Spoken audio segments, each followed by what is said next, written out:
नमस्कार दोस्तों। आदिकाल के बारे में हम पढ़ चुके हैं और अब हम पढ़ रहे हैं भक्ति काल। भक्ति काल का प्रारंभ कब से हुआ, अंत कब तक था, ये हम पिछले वीडियोस में पढ़ चुके हैं।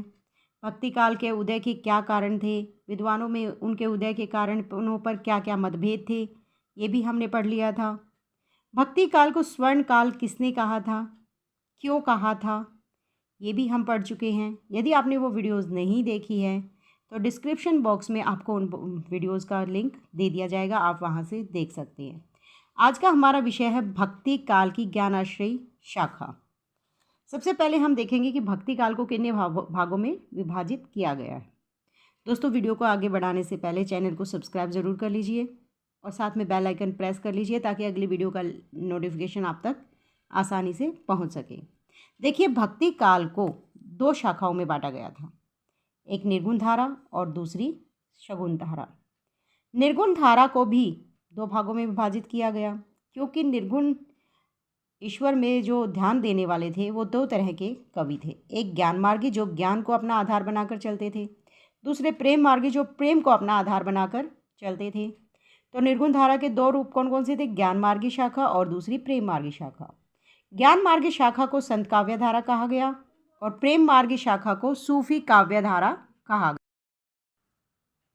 ज्ञान मार्गी शाखा के जो प्रमुख कवि थे वो थे कबीर और प्रेम मार्गी शाखा के जो प्रमुख कवि थे वो जायसी थे।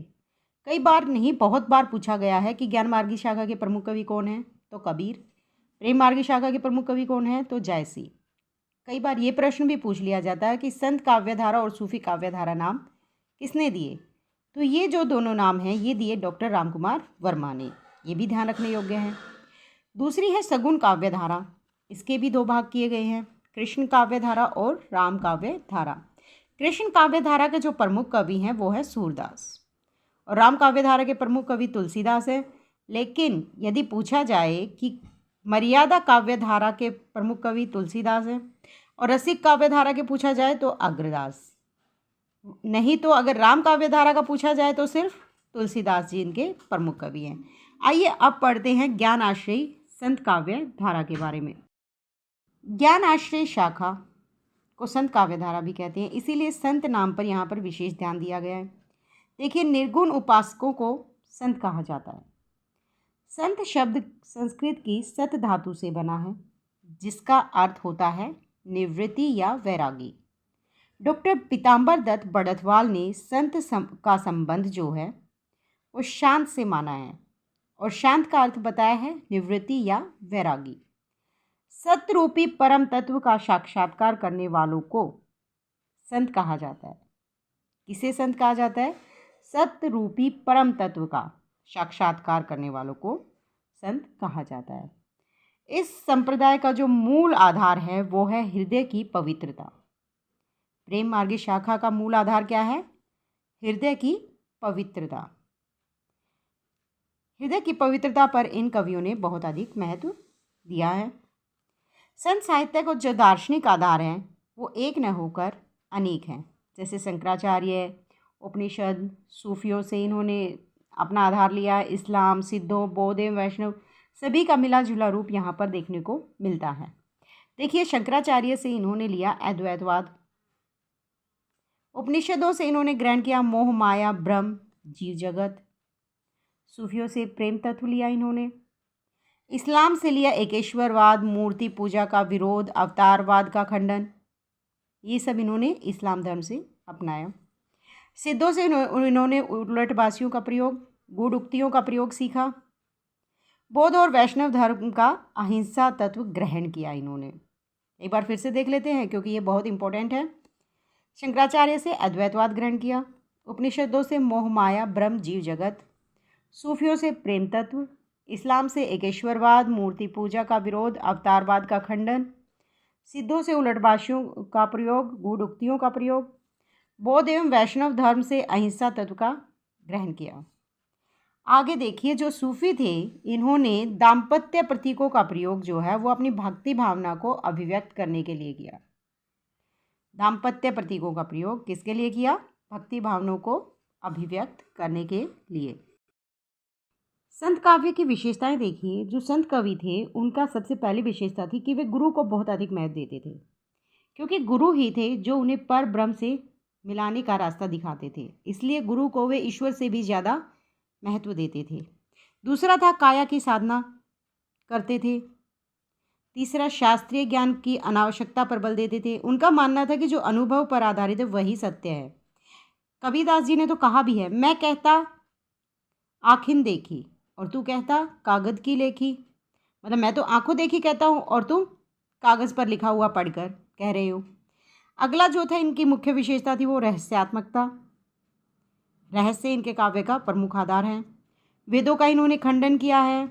एकेश्वरवाद मतलब ईश्वर एक ही है, इस पर इन्होंने बल दिया है। सामाजिक खंडन मंडन की प्रवृत्ति इनकी रचनाओं की मुख्य विशेषता थी। सभी ने जाति पाति बाह्य आडंबरों मूर्ति पूजा आदि का खंडन किया है। नश्वरवाद इनकी मुख्य विशेषता है। नश्वरवाद इनका मानना है कि जो संसार है उसमें प्रत्येक चीज़ नश्वर है, हर एक चीज़ का नाश होना है। और जैसे कहते हैं ना कि फूटा जल जल कुंभ में समाना, कि जो आत्मा है वो परमात्मा से मिलन होगा मृत्यु के बाद।